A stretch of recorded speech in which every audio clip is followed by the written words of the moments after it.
Yes, a little wider. I put this up as a topic, and I don't want to necessarily do all the talking, I just want to start it out. I put this up as a topic because I find it very sad that I see a lot of, especially trainers and coaches both, but start businesses and then not be able to get the work that they need to sustain it. And I got a really frustrating call Friday. Some guy wanted me to go in and teach a class. He was willing to pay up to $200 a day for me to teach the class. And I just sent back escalatingly rude comments to the guy, and he kept coming back. If you don't want it, I'll find somebody else. And it's like, and then I'm like in tears that he might actually find somebody to go teach an Agile class for $200 a day. And what the value of that could be, right? And he's like, I'm going to provide the materials. All you have to do is show up, read my slides, and you're certified through some other group I'd never heard of. Can we just one more time go wide? Yes. I don't like people being behind and missing whatever and being able to join in. If you want to stay behind, fine, because it's easy to leave. But I want to have a group. So I've been doing it for a long time. I started my company, Mountain Goat, in '92, so 30-some years ago. Yeah, almost 30 years ago. For a couple years, I went back and joined one of my clients. Actually, I joined two clients because they needed kind of VP or CTO positions to go public, so I joined two companies to do that. Other than that, I've been doing this since '92, just I kind of wanted to share ideas that anybody wants to talk about and how to successfully grow your business, sustain your business, or switch into coaching as a business. So that's what I think we want to talk about. Anyone want to change that a little bit, or is that the starting point? Anybody doesn't want it can go if that's not your topic. So I have a question. Yeah, David. Why do you want business as coaching? I had a speaking coach a couple years ago. I was doing a keynote actually for the Scrum Gathering. I want to do a really good job, so I hired a speaking coach to kind of go through the whole thing with me. I'm not sure she helped, but it started out with a bunch of stuff like, you got to have your word. What's your word? And she made me come up with a word for my wife. And it's not Scrum, but the word I wanted for my wife was impact. And I wanted to be able to impact things, right? And if we're out there trying to coach people or not having an impact, why bother, right? If you're going to go into if you're going to start a consulting business or whatever, to spread whatever your particular message is, and we all have slightly different messages, and that's what's good. If you can't make that as a business, why bother, right? Because that's how we're going to be impactful. So it's not about, I want to go make a bunch of money or whatever, but it's having a business that can sustain you to whatever extent you want, so that you can make your message out there. And I think it's a very important piece today, because a lot of us were trying to stay independent because we have our own voice, or want to create our own voice, want to be heard and want to be visible, and want to help the Fortune 500 in really transformations. Because when you go there, and I've tried that many times, Mike, and I struggle with this notion that, hey, it's just so much of top-down driven, and I start stifling. So I thought it's a great idea to build your own business. And again, when I say business, fortunately I call it business. And I mean is that how do we create our own space? It could be a multi-million-dollar business, or it could be a $0 business. It's not about the money proposition. It's whatever you want to sustain yourself with the energy and some level of income for most people to be able to do it. So I think it's very important for companies, because they have this top-down approach and they need an outside view. So I think. yeah. I think one thing you raised there is, I know from your background and your side, I know you're trying to go into big companies. Others, I think this part of it, may not want to do that. Like, I don't like working with big companies. I don't think I'm going to impact them. And so I prefer startup type stuff. It's like everything in the world seems to have gotten to scaling.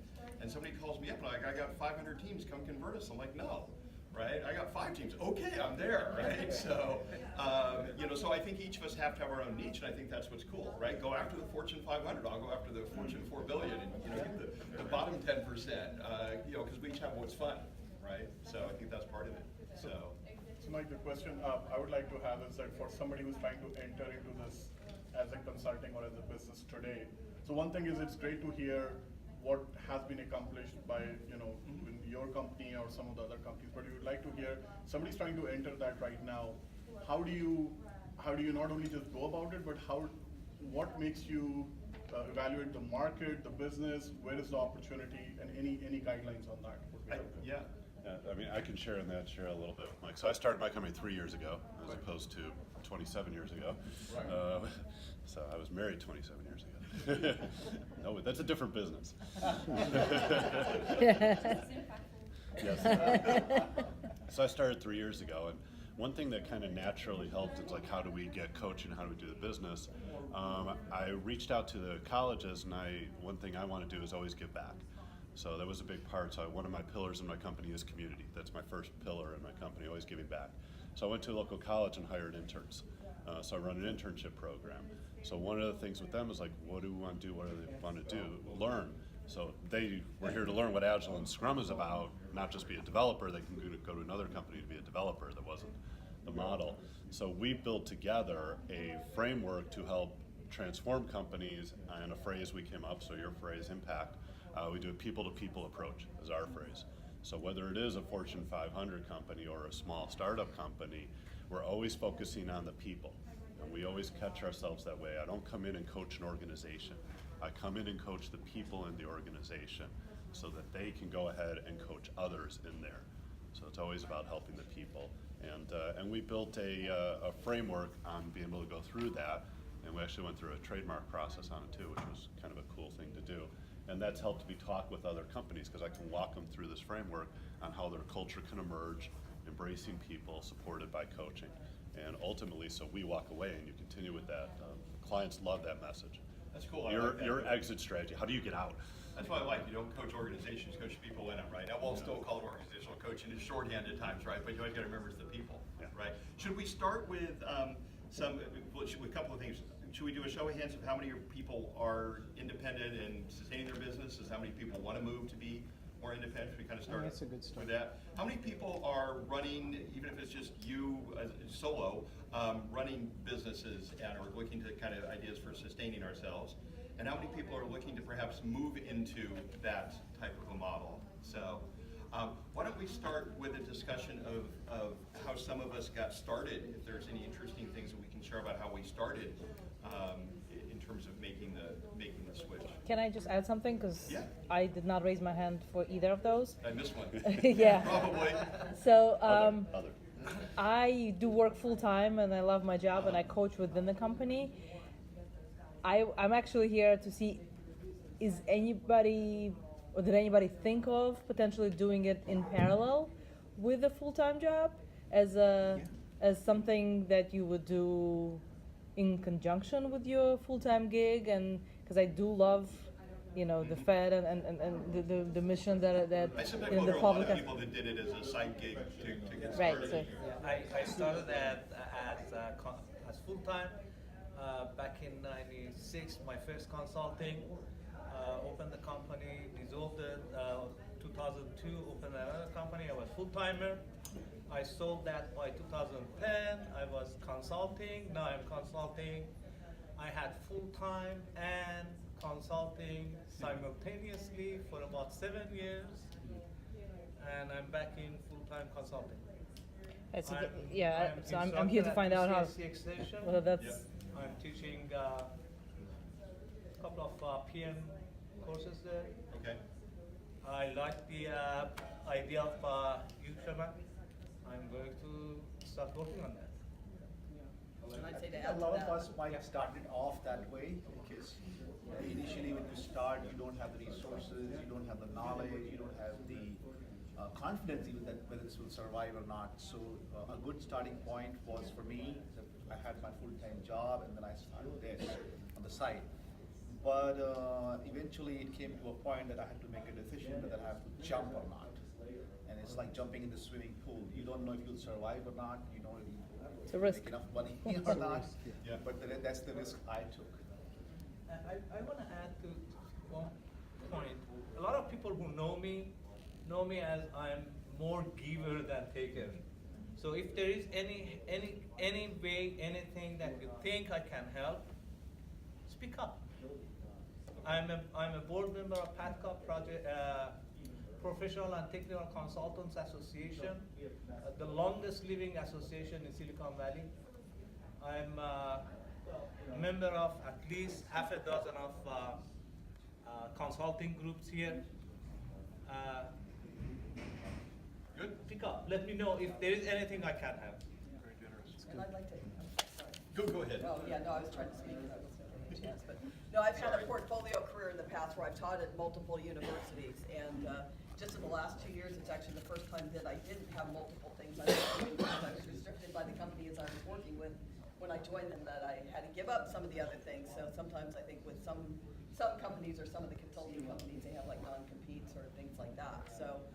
But I have taught at universities as well as, running my own business on the side, and now I'm starting to get back in that model. But I'll be like advisory at DeVry and then UC Berkeley Extension and some of those other places. But that's like the portfolio career, because you can have all your eggs in I'd different forgotten that baskets. term. I'd heard that before, but I'd forgotten that. Yeah, well, then you're not at risk. Like Yeah. if you lose one thing, then it's like kind of a bad day. I think that's a big part of it right now is, Yeah, that was a no decision I made many years ago, is I didn't want my career in the hands of some company, right? Because they don't have any loyalty to Exactly. anybody, so. So for me, it's been I started with this company that I'm working. I'm full time right now with them.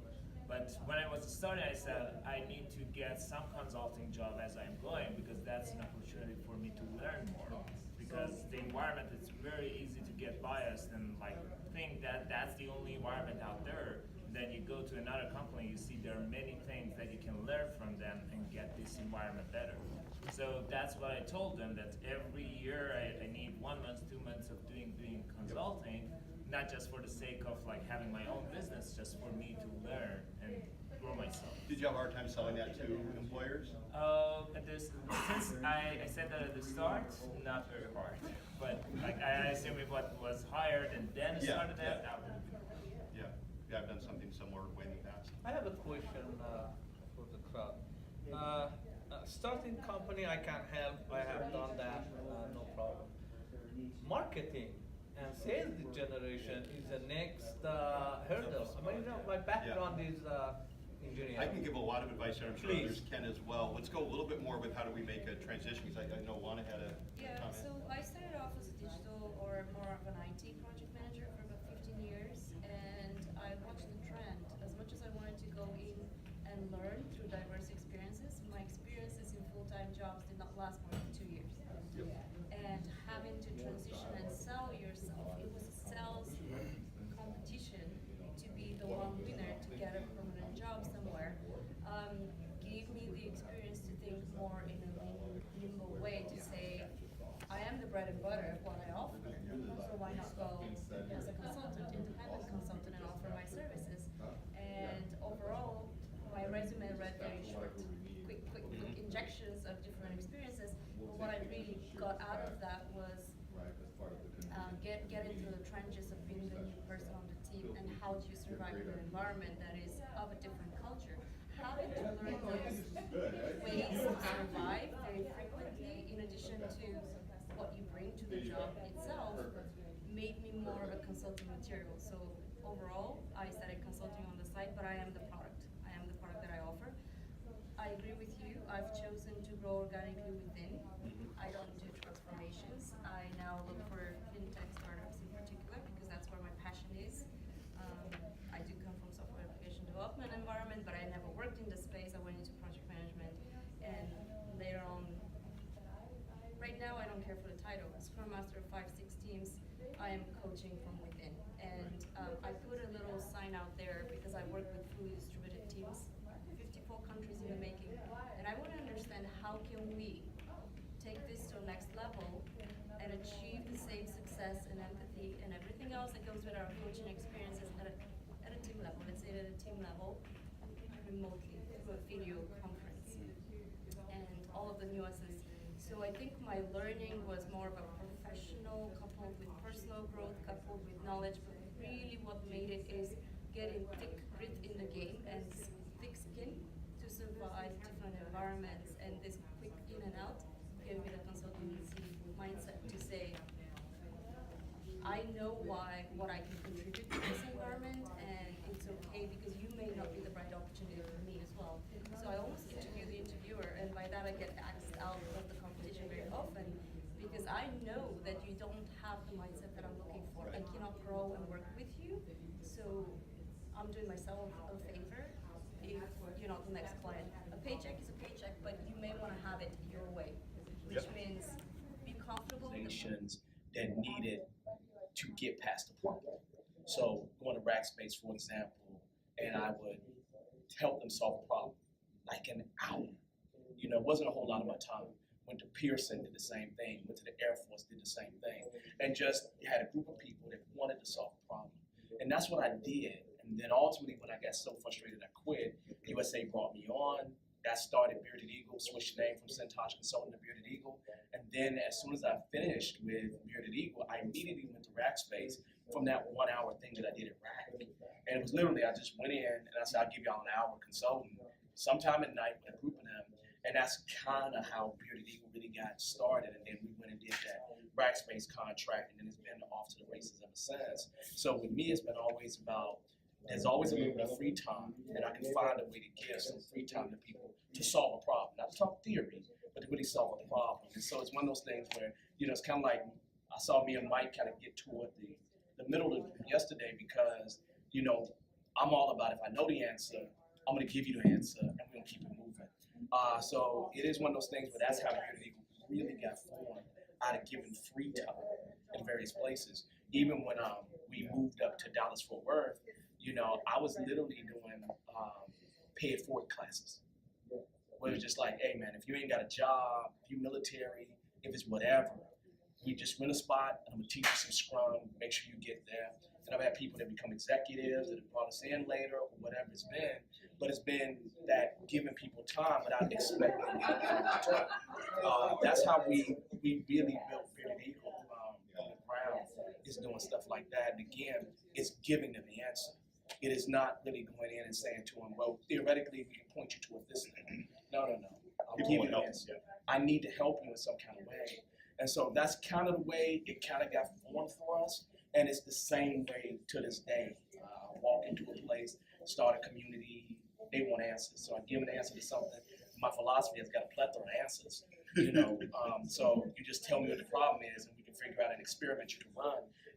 And then we just kind of go from there. And still to this very day, I do the same thing. So in Dallas-Fort Worth, somebody got, hey, come on, let's just talk for an hour about it, and we can take it from there. So that's kind of how we kind of got into it. How do you start that conversation? You know what happens is, I think between meetups, meeting people in general, you know, anytime I run into an Agile person whatsoever, I'm kind of interested. I let people tell me their stories. Most people don't hear my story. I'm kind of introvert with all these extroverted tendencies. People would never really know that, but that's just part of my truth. Right? You're an introvert? I'm an introvert with all extrovert tendencies. It is what it is. It is a philosophy, man. If you're an introvert and you're truly introvert, my philosophy is you do not get the prettiest girls. So you got to be extroverted to some degree, at least with that one chick you like. So it's a different breakout session.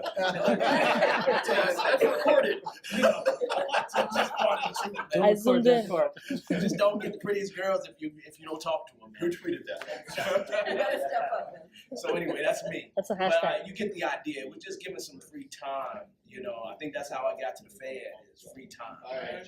You know, so it just same thing over and over again. And I don't know. I don't think it's a model I'm trying to do.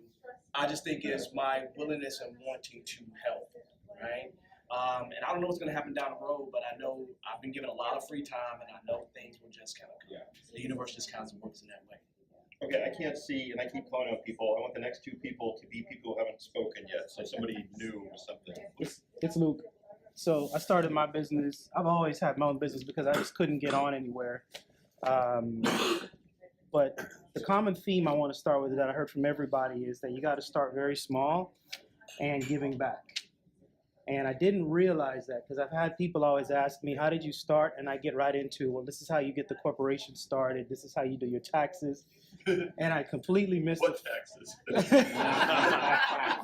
Don't record that part for my please. No, I meant there aren't any taxes. No, there's no income. No income. Oh, No right, tax. right. Oh, that. Okay. Because I know you pay taxes, Mike.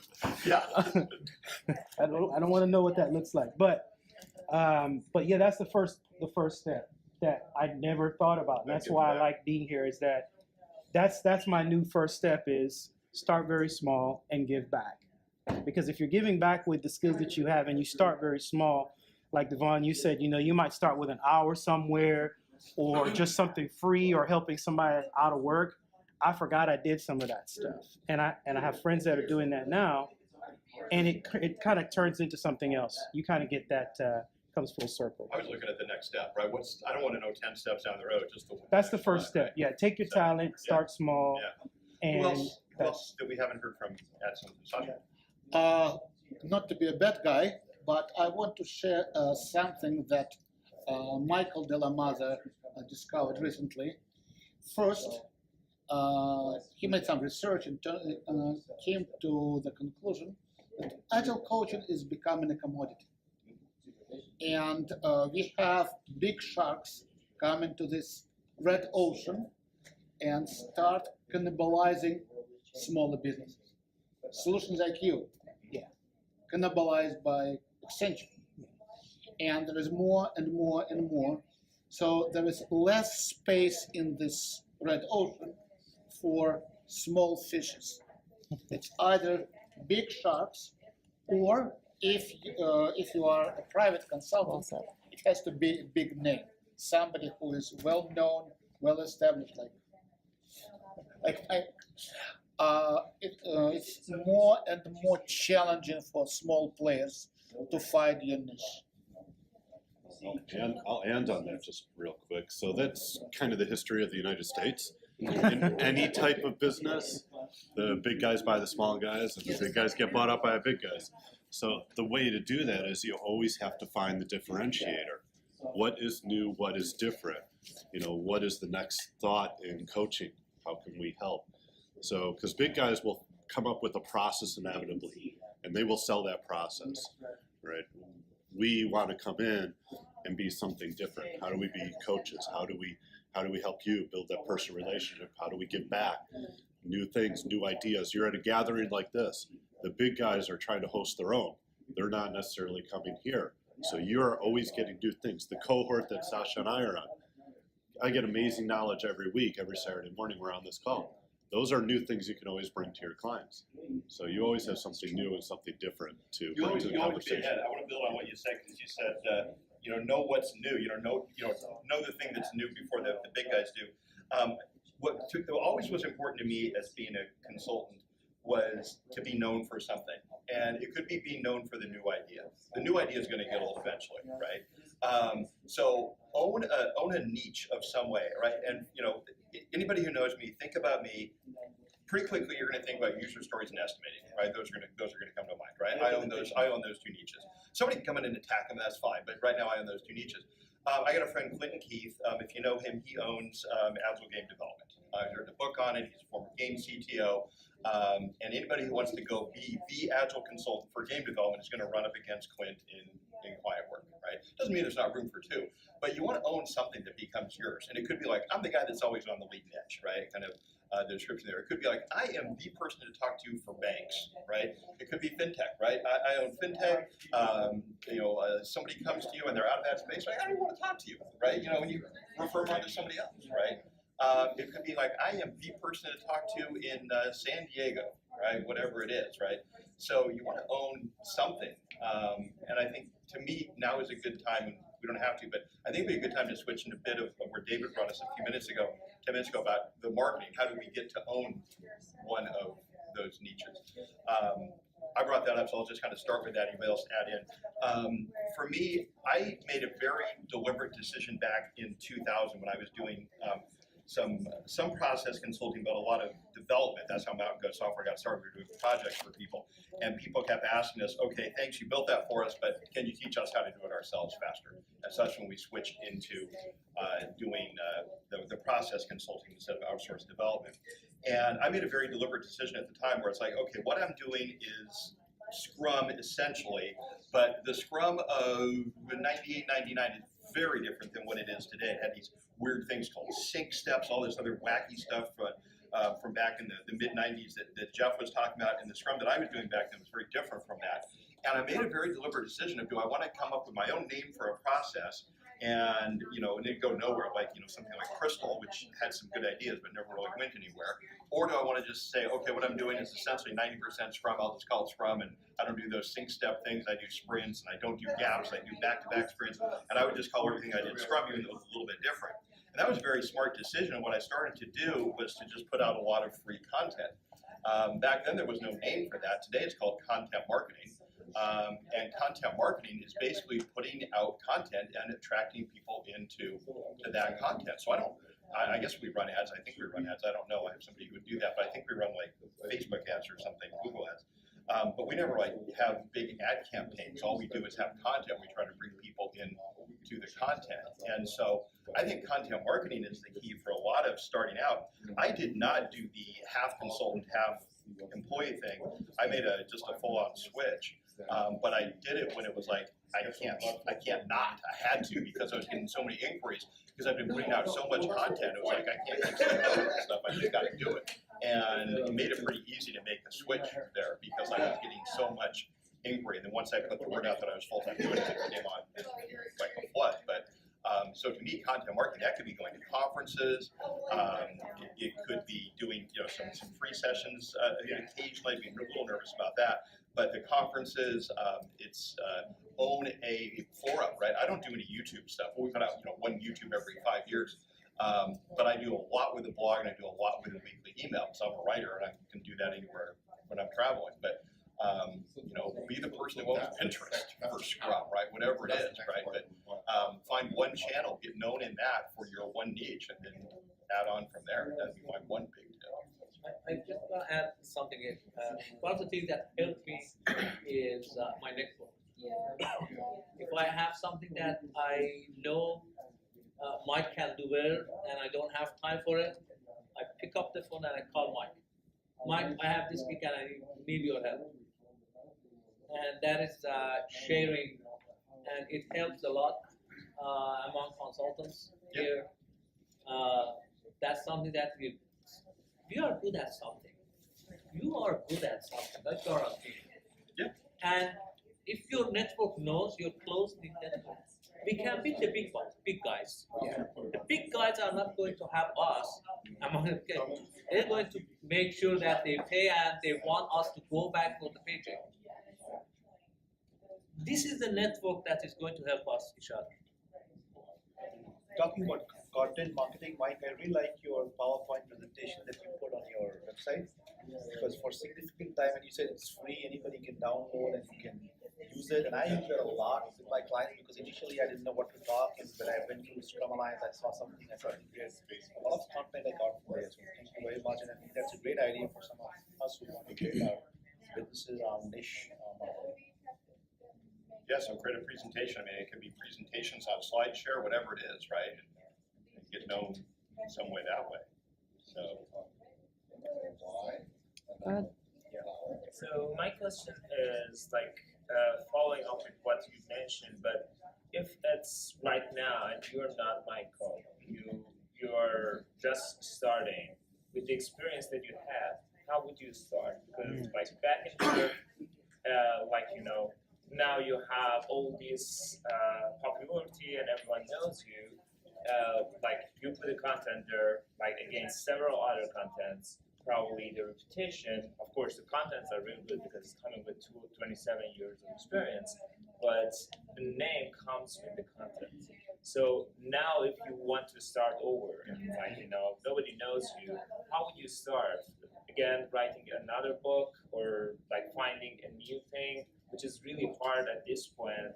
A lot of things has been investigated about Agile, 20 years ago, finding 70 people who are doing Agile coaching was impossible. I think there were only 70 people maybe in the world who knew about Agile. So how would you start if you wanted to start? I think about that a lot. I don't know that I would do anything different than what I do right now. I mean, I put out a lot of content. I've been tracking this. I spend around 20 to 25 hours a week on content of some sort. That's probably more than most consultants do in a year, right? But I'm writing blog posts, a weekly email, things like that. So I'm working on the new courses. And so I spend a lot of time on content. I would put out content. You do a book of, we don't have a very technical audience here. We've got a few programmers. How many people have read the first Design Patterns book? Anybody read the first Design Patterns book? I'm gonna bet you didn't. I'm gonna bet you didn't. The first book called Design Patterns was not the book we all think it was. There was a book called Design Patterns that came out before the Gang of Four Design Patterns book. Slightly different topic. Come out with a book called Agile Estimating and Planning. Take my niche, right? I mean, there's new stuff to say about it, but go for it. But you know, own a niche or figure out what it is you want to be known for, and it can be something that somebody else is already known for, right? There's room for multiple with as big as we are right now, right? But get known for something, right? Whatever it might be, right? Find, you know, dig out the Scrum diagram and go, I'm going to own that box, right? You know, I'm going to own retrospectives, right? It was Esther Derby 15 years ago, right? Let me add that to that, Mike. I think that if you, I agree, content is still king. You know, so my statement is get out of the Scrum environment, get out of the agriculture environment, and go start talking to some people. Like digital marketing is a great place. There are other conferences to go to where they're gonna say to you simply what Mike just said to you. Content is still king. Because you gotta, in this world, you gotta give people something that they feel like they're getting what they need, and when they decide to come to you, they know to come to you. Because your face has been there, they feel like they know you. So content is king, and the good thing is you don't have to put out a book today to do it. Right? You don't have to do a lot of things like Mike had to do back in the day to do it. So the statement is get your content game up. That's what you got, something to say, you got something wonderfully great, you got some unique experiences. So if you get your content game up, you're halfway there. Now that means that's not an overnight journey. Right? It's not no. You just heard Mike say spend 20 hours a week. Damn, I don't spend 20 hours a week. So now I'm pissed off at Mike because now I know I got to spend 20 fucking hours a week in order to catch up with Mike, and I'm just trying to catch up with Mike, right? So the idea is that I think content is king, and you got to hear the environment where you can do that. I mean, most people look at me for the way that I speak, right? Because I'm like more like a Baptist preacher, so that get people excited, right? But that's what it is, man. People excited. Scrum preacher, whatever it is. But the idea is content still in that is still king. Period. Devon, staying on the content. If any of you want to write a blog, right, and you're like, well, how do I get people to read it? Reach out to others so they'll post your blog. I've done that for 2 or 3 other people. There was a friend of mine who worked at TrueCar and helped the Agile transformation. He was an employee there, but he wanted to tell his story. So he wrote his story and he said, Sherman, will you post it on your website as a blog? So I wrote it as him. It's, you know, written by him. It's a byline by him, but it gave him an audience that I already had. So if you want to write a blog and you don't have an audience, reach out to someone else and say, hey, will you post it? You know, that's LinkedIn. Right. LinkedIn is great, but there's a lot of great ways. But use others to help you get that message to a larger audience. However you want to do it. Write something good, share it with me, remind me, and I'll put it out. You get a couple hundred likes from that. But here's the way to not get somebody who, you always want to be kind of looking, you know, who's one level more known than you are in the space, right? Go to them and get them to retweet your stuff, share your stuff.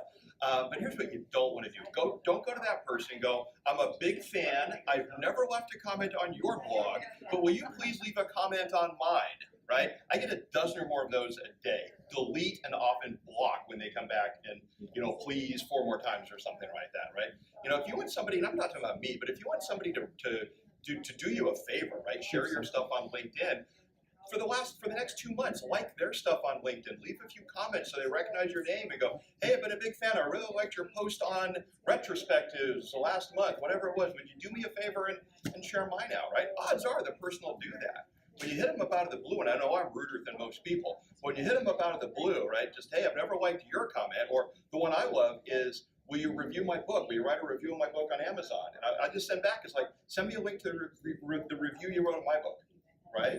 And I know that's rude, but it's like, I'm trying to help out, right? I'm trying to help the guy. It's like, look, you know, I can get responses this way, right?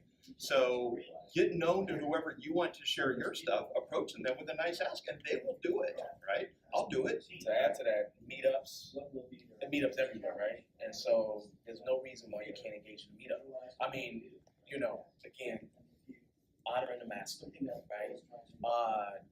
And Dallas-Fort Worth, when I first walked in Dallas-Fort Worth Scrum, DFW Scrum, the first damn thing that was presented that damn day was Mike Cohn giving up tickets to the damn class. And I'm like, okay, I'm just in DFW and Mike's giving tickets and he don't even live here. And I'm like, he's contributing to that community.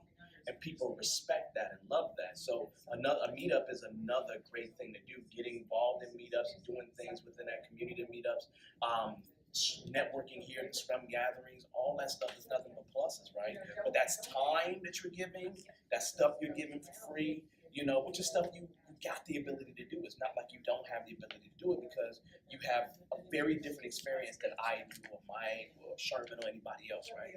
So that's how I approach it, and that's how I still approach it to this day. A meetup was felon in New York. I'm like, okay. Somebody asked, can I take it? I'm like, okay, I'll take it. I don't know what the hell to do with it, but I'm gonna take it for the time being and help out any way that I can. So the statement is very clear. It's still that content stuff, and it is, unfortunately, giving away time. I mean, if you think about it, I remember in 2007 when Lisa Atkins did the damn project manager Scrum thing, right? She did that big speech, and Lisa took off at that point, right? But it took that right there, and it was just a whole different Lisa after that. I remember Lisa in the meeting in 2005, and bam, 2007, after that point, it was a different kind of Lisa. So you got things like that, and if you look at somebody like Lisa's journey, you can see the steps of her journey along the way. Where she's at today is very different than where she was at before, but it was that time that she gave. So I respect that and I honor that, and other people do as well. I'll go back on the book thing you raised a second ago. You don't need to write a book today. Books don't get read. I had in about 5 years, I had the best-selling book on Agile, and it was selling around 5,000 copies a year. I mean, that's nothing. I can put a blog post out and get read by 50,000 people in a day, or I can write a book and it takes 10 years for the same number of people to buy the book. They don't read it. Average person makes it to page 28 of a business book. So you want to have impact, right?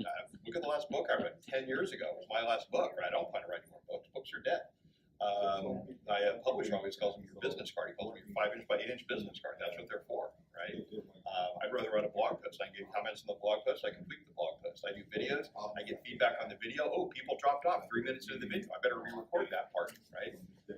I'm getting that with the book. Right? Quick question for you, Mike. Wait, 1 second. Oh, sorry. Go ahead. Yeah, I saw a lot of Agile coaches and people in this field getting hung up on things like rate instead of thinking about value. So a lot of what you're saying is volunteering some of your time.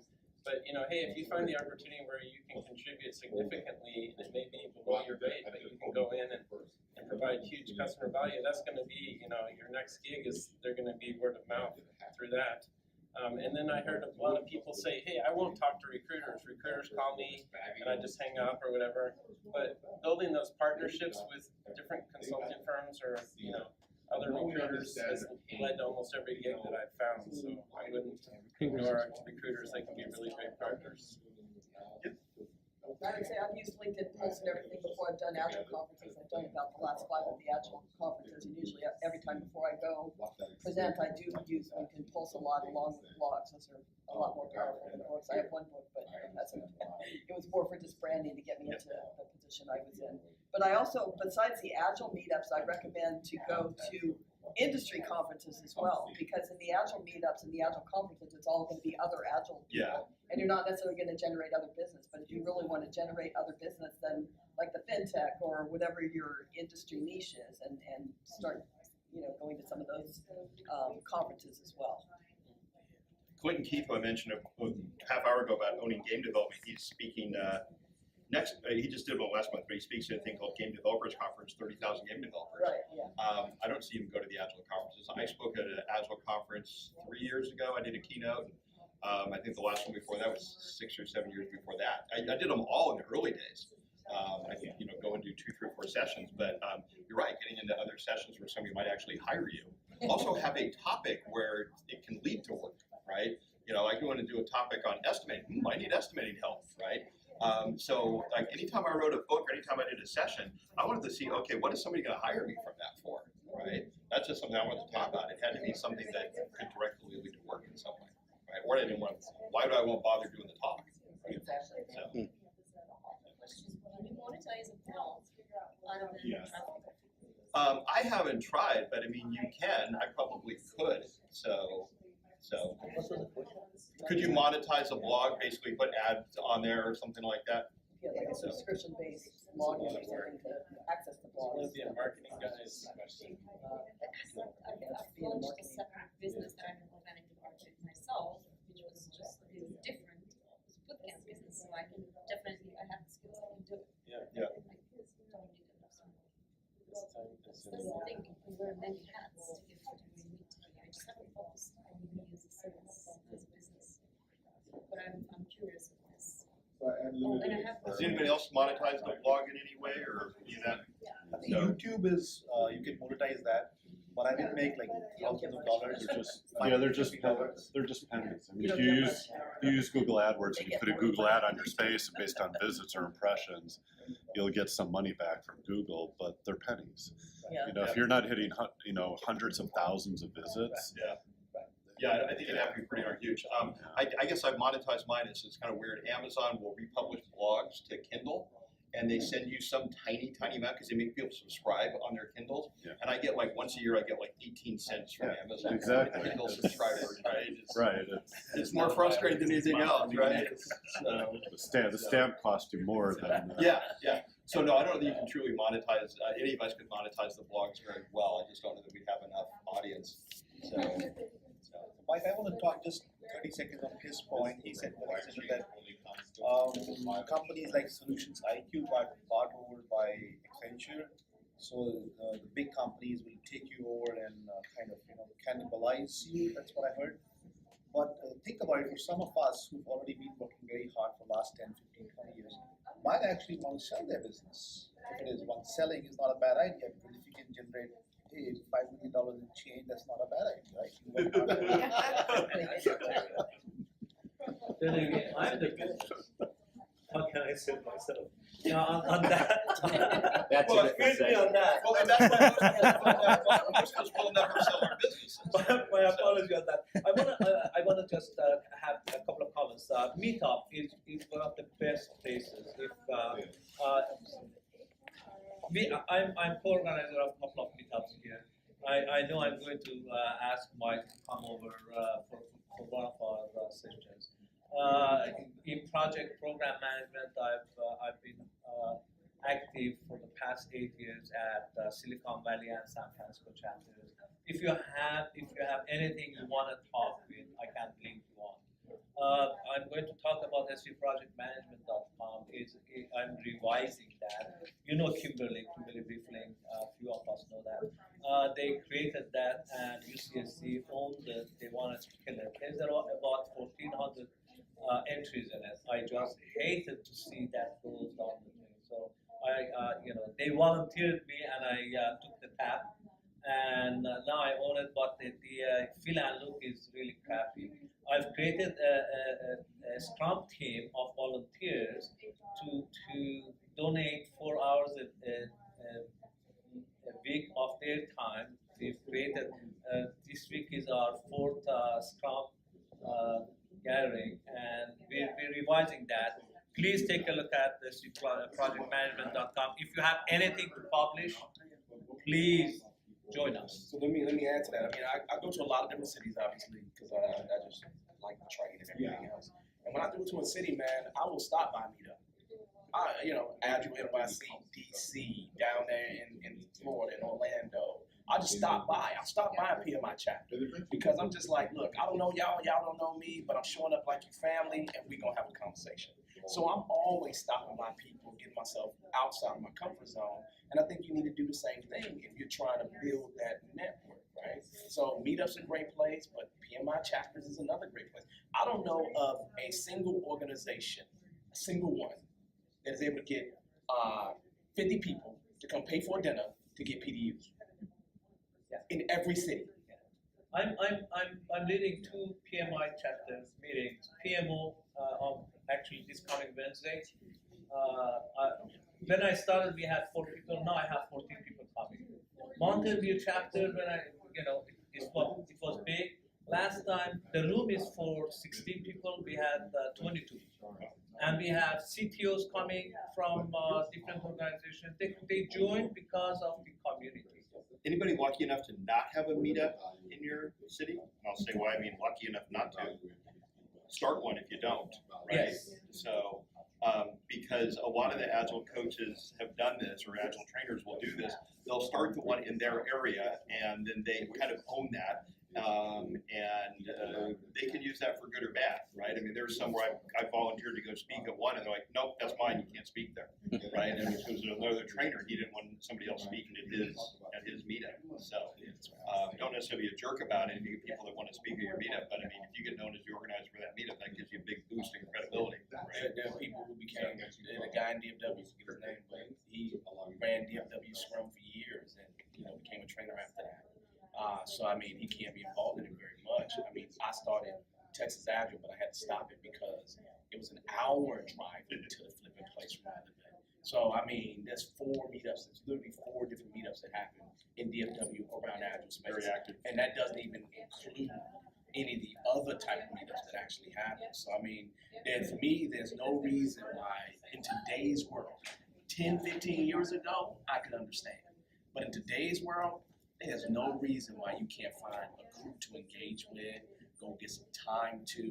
There's absolutely no reason. Because I didn't have this in 2007. What other questions do we have that we want to talk about? I'm not sure if we're talking about everything. We are talking about meetups, but we are in 21st century. There is cameras, there is Zoom. We at BLN decided to make an experiment, and we started online user group. And we are almost 2 years old now. I'm proud to facilitate this user group. Michael de la Maza introduced this group to the community during the last Scrum gathering. He was an inspiration for me, and he gave me a little bit of a kick from behind to make a big step forward. So if you want to promote yourself, if you want to promote your brand, we are looking for speakers, and I'm glad that I already told Elena to be a speaker for our May group. Sure. So be talking of your people will talk to my people. Yeah. And friends, we have a meetup in Fremont, and I've been running that for 5 years, and I've had you as a speaker, I've had Tim as a speaker. I haven't been a speaker, but I've been there. Yeah. But we are always looking for good speakers, so please, if you, every third Thursday of the month, we have the meetup. It is free food, free Good wine, food. just come and network. And we have Sherry coming to speak at our meetup. Thank you. I like the idea of the virtual ones. There's a lot of organizations that call me and they'll say, well, hi, we're GE and we want you to come speak at our Agile meeting or something, right? And there's a lot of those that happen where companies are doing virtual conferences. So, Quick question for you, Mike. What keeps you more on the writing and blog side versus like a vlog or video? My theory that you want to really get known for 1 or 2 things. You don't want to spread yourself too thin. You prefer the writing over the video side. I actually probably prefer the video, and if I were to start today, that might be where I would you do go. the video side. Okay. Yeah, because I live in Colorado and Idaho, and I've got studios built in both, so I can record easily now. So I'd like to do more, but I've been doing the videos as courses. But I keep thinking that one of these days we're going to switch and do instead of the blog, it might be a blog with a video or something like that. Because you're known pretty well for the like weekly or. Yeah, and I still travel. I still travel too much. So that makes it easier. But people love podcasts, right? You look at the growth in podcasts, and you get a much deeper connection. I had a number of people come up to me yesterday. It's like, "Hi, I read your books. I've never met you," and it felt like they thought they had a connection with me, which I mean, I really appreciate. But it's like you read a book. Right? Yeah. If you're in somebody's ear in a podcast, that's where you really start to feel like you have a deeper connection, I think, with somebody. And so I don't think I haven't seen it. I haven't found the killer Agile podcast, right? I know there's Metacast out there, but that's not, there's nobody that knows that. A lot of people do video, but they don't necessarily do it for very long. Yeah. And if you're going to do content, regularity is big. key. Yeah, you got to keep it going. Yeah. Yeah, not just I come out once a week. I come out once a week at 10 o'clock on Tuesdays or whatever it is, right? Like we do a blog every other Tuesday and a weekly tip every Thursday. Both of them come out at 10 o'clock Mountain Time. Here's the thing on our emails. I don't know how many if you get our emails, but I used to do a monthly newsletter, and my marketing person would yell at me, "Put out your newsletter, write your newsletter." I'm like, "We're a small company. We don't have news, right? And any news we do have, people don't want, right?" And then I had the idea that I would just send out one little tiny tip each week. And our email list went from 10,000 subscribers. It was a monthly newsletter. We have 120,000 now, and that happened very dramatically when we started going to 500-word tips, right? Because nobody wanted news from Mountain Goat Software, right? So. Okay. Can I chime in on some of the points that you just made. It feels like you know the person. So I wanted to speak to Charisse, which I talked to you briefly yesterday. I'm trying out her coaching video session, and when I met you in person, it felt like I knew you already. Yeah. Same here. So personable. I agree. To get, you feel like you know the person, even though you've never met them. That's very powerful. So please do what you do. Well, think about how many movie stars you want to meet, or you feel like, oh, I bet I know what Kelsey. I was talking to somebody who said, oh, Kelsey Grammer seems like the nicest guy. I loved Frasier, and I just Googled, is Kelsey Grammer a nice guy? No, he's apparently a jerk, right? But he seems like a nice guy from Frasier, right? Friend, or was it Cheers and Frasier seemed like a nice guy, but video or audio, you feel like you can act. Yeah. Right? It's the Much voice more aspect written of word. it, yeah. Much more written word. Podcast is coming in quite a lot. Yeah, so I wanted to ask another question following up with what we had and maybe switching it a little bit. So what do you think is the next thing after Agile and when it's coming? Because I'm seeing, I've been like, I studied Agile like academically, like first, like how came from waterfall traditional methods to Agile and where it's going, like during the last 10, 15 years, I was looking at it very closely. And where I'm seeing it, it's very close to become so popular that people are not looking for people to teaching them it. So what's going to be next thing? Are we keep like making it more efficient, or some point people will say Agile is traditional methods? What is the next thing? What does Agile? How? Start there. Because that's the biggest confusion. That's not going to go away anytime soon. Well, I think what Agile means to him doesn't matter. It's what do companies think Agile means, and Agile to them, they think it's Scrum, and they think it means going faster, right? Going faster than doing twice as much with half or whatever. Cheaper. So yeah, more with less. But I mean, it is just so clear what's going to happen, right? I mean, how many people are out there making money as object-oriented designing trainers these days, right? None, right? That was the big thing in the late 80s, the early 90s, had its 10-year run. Scrum's had a longer run than that, but you're not going to have a lot of people making a living teaching a Scrum class or Scrum coaching, right? That is bound to happen, whether it happens in a year or 5 years or 10 years, but it's bound to happen. I actually think I have a prediction of where we're headed towards with that. And there have been some articles about this in like the MIT Sloan Management or Harvard Business Review have written about what's called hyper specialization, which is where you have a programmer who's not just, I'm a good JavaScript programmer, but I'm the JavaScript programmer that does this. And my silly example would be, I'm the programmer who can connect you to LinkedIn, Facebook, and Twitter. You want to have your system let you log in through Facebook, LinkedIn, and Twitter, I'm your guy. I do that for all the big companies, right? That's all I do. That'd be hyper specialization. And where I think we're headed to, and this is a big prediction, I could be way wrong on this, I think we're at the end of the era of teams. The era of teams started with the original Scrum article in 1986, right? That article does not say much. It said basically working cross-functional teams, right? And that was huge back then because that is not how people work. And so the last 30 years have been the era of teams. And I think we're at the end of that. We've gone way to the side of teams. We're not going to go back to totally individuals, but it's going to be the Scrum Master 10 years from now, 5 years from now, is going to be managing, I'm going to use that word, teams of 30 people. Right? Not 7 or 8 people making them more productive, but it's going to be more about coordinating massive groups of people, 30 people. So, and I think the technology will adapt to accommodate that. Yeah. But so if we think about it outside of the tech space, though, right? So Scrum has definitely hit a saturation point within tech all the way around. But there are a lot of opportunities to take Scrum into other fields that I don't think they have that saturation. So I think there'll be a pivot for that, but that, yeah, within the tech space, I mean, DevOps is obviously here and among us, and there's reasons why, especially with where cloud technology is, why that's happening. So that will start to go that way, but I think for the Scrum space, there's going to be that opportunity to pivot into more non-technical organizations. And maybe that's why my perspective is what it is, because I'm still very much a software guy, Yeah. right? So I've got software in my company name. Yeah. Right? So, Yeah. I think the hyper specialization is already here, Mike, and it's probably been here for a little while because I actually made a lot more money doing hyper specialization work than actually this work. Because when you're known for one thing and it's hot at that time, it's really hard to not go to that person. for whatever it is you're looking for. Yeah, I think spreading into business agility. So this IT thing is going into marketing and finance, into sales. So I think next 5 years will be more of business agility. And I think Mike, I'm a little dreamer. Teach me on that.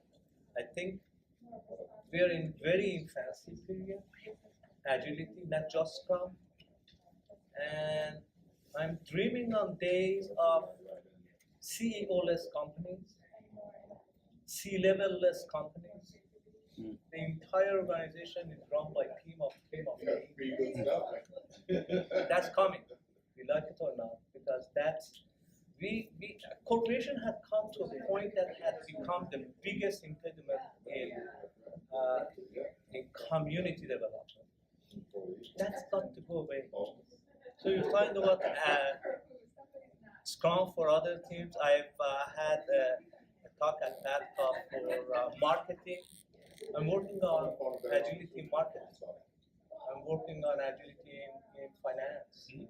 I have a couple of friends, CPAs. I'm trying to get their process, their organizational finance process, and see how we can work in a team as opposed to CFO coming and looking at stock price and says, "Oops, we gotta cook the book." I think we're already there with Zappos, right? Zappos is. With holacracy. Yeah, so. holacracy. I can't decide if that type of change is coming at all, or if it's going to come as fast as some people think. I think whole generations of management have to die off before we're really there. And there's still doubt about whether it's a good place to be or not. There is evidence that leaders are beneficial to organizations. So that was in the latest Dan Pink book as an example. He did research into that. So I don't know that that's the right place to end up, and I don't think it's going to happen anytime soon, just because we need generations of managers to die off. How will it more? Because now we really need to educate the leadership. So one thing about that is software is different than other businesses, but I'm not seeing it's that different when it comes to management. So management has been there for 1,000 years, like it developed over years. Software was like 80 years old, 100 years old.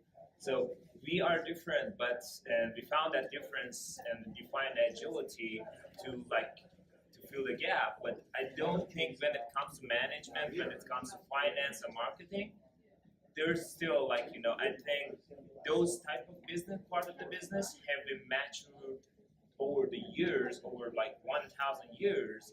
And it's maybe at the best it is, so it's very hard. I think it's better to be able to match it, and business agility is a way to consider its maturity. At the same time, think about how it can serve the software teams. But what you mentioned about without CEOs, I'm not seeing it coming. Okay. Yeah, I'm dreaming. I said that.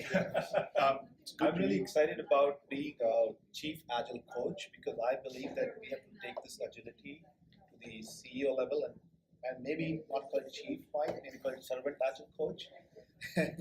But I think that level of visibility and accessibility will really help drive agility at the top. Yeah, and again, my view often influenced by my focus on software. This is fun to talk about the future. The thing I'd say with the future would be bringing it back to how do I grow or start my consulting business, coaching business, would be make your own prediction about the future. And if you're right, you're the first one in that space, right?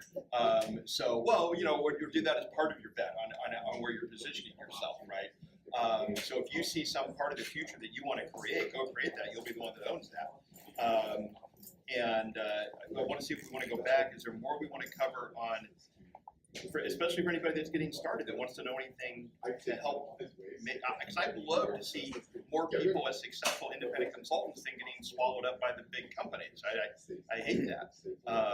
It's been the predictable trend since we started. But is there anything else that we can say there to help? Mike, when you first started, like you said, just one example, you're not going to do the big projects, right? You're not going to do the big bang approach with some companies. Did you have those things defined really early on? I mean, would you just take any opportunity, or did you really keep yourself with these guardrails of what you were going to do? and not break out of that. That's a great point. I did some stuff in the beginning that if somebody called me to do now, I would not do now. For example, I only did this once, but I went into a company that wanted me to facilitate their retrospective. I did a fine job at it, but it's not my thing. If anybody ever calls me for that today, call Esther.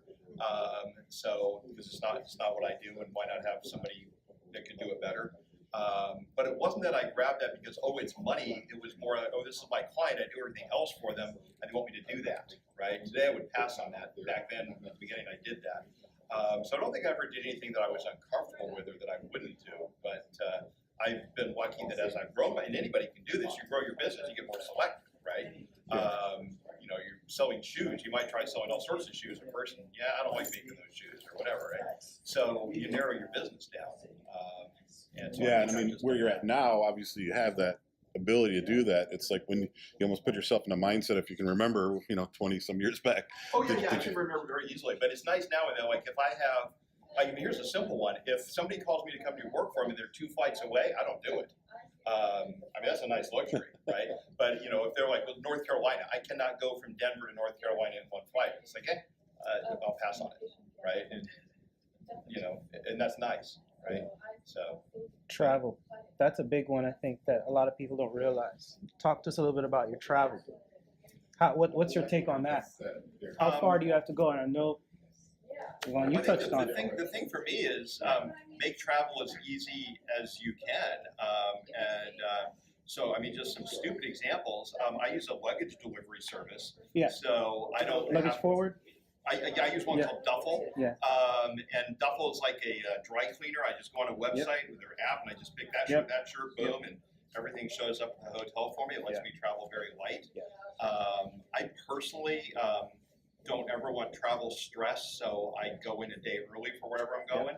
I've never missed a client class or something like that. I'm just saying you have to go a day early, but take the early flight, not the last flight of the day where you might miss it or something, right? I don't have any loyalty to hotels, but I do to airlines. And so like on an airline, I've had United Airlines has bumped people off for me before. I didn't know about that, or I probably wouldn't have done it because I'm like, I'm going a day early, I could wait.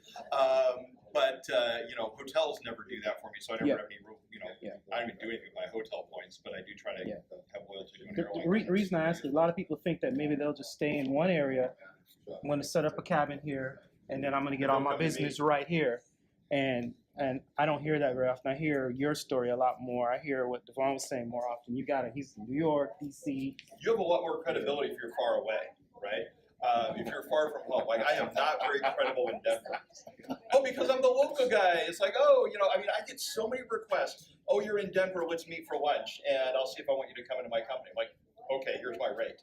And then they go away, right? I'll get people in Europe who are like, hey, we've never met you, we've heard you're good, here's a bunch of money, come over and talk. I'm like, okay, right? But if you got to get in an airplane, you must be good. That's a good point. So also, Mike, do you think there are a lot of people in Denver, like most of the CSTs are there? Well, Denver's a hotbed of Agile because I started there a long time ago. A lot of work for me many years ago. So I started doing Agile there in '95 at a company. And my whole group was Agile, so a lot of them have moved on and done other stuff. So and then they went into other companies, and then Raleigh, they were independent of me, but Raleigh got started there. They brought in a whole bunch of coaches. So Scrum Alliance got started in Denver. That's why Scrum Alliance is in Denver. So Denver's very much a hotbed of Agile. So as for me, I guess I enjoy the travel. Now the kids have definitely gotten older. You got to figure out things for the home front, like nannies and things of that nature. But I'm worse than Mike because I go in, I don't take the last flight, but next to last flight, I don't carry any real major luggage with me, so it's always carry on. I moved to a city where I got 2 airlines. They give me any place in the world. You're central. Because you're DFW. So DFW, so I'm Southwest. I got a companion pass, so if I need to roll somebody with me, I'll make them my companion because you can switch that 3 times. And then they just roll with me wherever I want to go. So for me, the travel is a beauty, but I was in Chicago. In Chicago, the Midwest is just really getting toward Agile. Every other place on the planet was like doing Agile, except for the Midwest, right? And And so fighting to get out of that, which pisses me off because they was trying to have the manifesto meeting back in Chicago. It was one of the decisions. And so I wish they would have did it in Chicago. The punks did not do it. So that being said, Chicago should have been in, but that was it. But yeah, the travel thing, it's a big deal because you got relationships with family and stuff like that. You got to think about, if you got kids, you got to think about all that stuff. You know, and there's some people that just decide to be local. I mean, you know, and just build their business local, which that is honorable. And that's a good thing, but I like meeting all those different people. It's very doable in some cities. Yeah, it's right? very doable. So DFW is definitely doable in, you know, Dunn does some things down in San Diego, whatever that is down there. But the idea is there's people that do it. There's other coaches in Minneapolis, people do it, right? And so you just know you got to do some things a little bit different because we can go any place on the planet and they just decide to be at home. So that's a good thing. But yeah, travel is. Travel, you get a lot of exposure because when you talk to somebody like Mike, you see that exposure and that breadth of experience versus just restricting yourself to one place. It's like you're a big fish. How do you say that? Small. I have a knack for chasing the hardest opportunity. That's what I want to do. I just want to go to the hardest jobs and work with them. Like right now, I'm doing some work with the Air Force, and we're gonna die together. I think because I don't think anything's gonna change. But guess what I'm gonna do? I'm gonna try my best because I feel like if I can get the Air Force to change, then I'll be talking some stuff. But I'm trying to find the hardest jobs I can, right? That's just exciting to me. I want to fight for people. Are you allowed to create some use cases out of your experiences? Do you have some confidentiality agreements that you cannot overshare? Or is it just for personal? You know, I could, I just don't try to. But I think with the Air Force, I'll probably do some stuff and write about it. Yeah, since it's government, it doesn't do like kind of sticky. What else should we talk about, or should we wrap up? I don't want to keep us too long on things. Another day. Anything else we want to? I had a specific thing about the content that we were talking about. So I think the average, reader, somebody who reads a book before, I think that the span for that has been very much reduced. Like you have 15 minutes to really talk about. If you can have a 7 minutes thing, it stands out. And so the whole notion of a workshop of 2 days is now, how do you concise that into smaller ones so that it's more palatable? And that's the new way that people want to learn on the flat podcast. Are still good, but then something smaller than that. Because I've seen people, they go to summary page or link list and get a summary of that and then go talk about it. But that's something that reaches out to people and stays on long. I was struck with the thing up there. I misread it, these values up there yesterday. I thought it just said sleeps. I didn't see the word two up there. I thought it was like, oh, we value getting to sleep at night. I was like, okay, all in, right? But I liked the point that it was about having 2 sleeps together. I always wanted to do this. I never have, but I want to do a class at a company one day that goes from 4 to 5 one afternoon and then 9 to 10 the next day. Right, because there is something that magical happens. You go home and you dream about being a scrum master or whatever it is, right? And I've always wanted to see what type of education I can create in 2 hours if I have the night between them, right? Just as an experiment. Because I think 2 hours is not going to enough, but could you get people for 2 hours one day and 2 hours the next morning? I mean, you can get maybe half of a scrum master class in with that half a day, right? Which is a double compression. So it would be a very interesting effort to do. And most of the organizations, I mean, being a consultant, working that was much different. But in organizations, people, when you say 2 days, that's a lot for them. And essentially, they like to look at it smaller chunks as they want to get across and then they want to track on. I'll go back with video.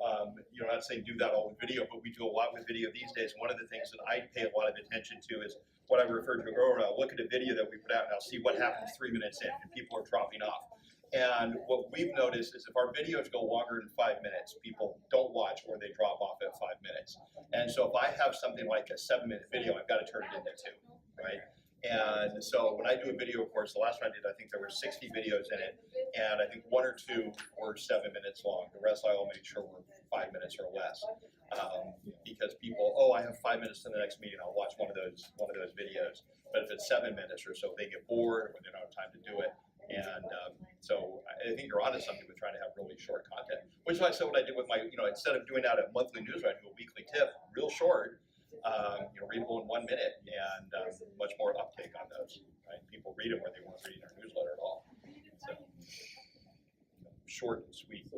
I use the showbiz advice, always leave them wanting more. So, which is kind of what I'm hoping to do here, like leave it before stop it before we're overdone, right? So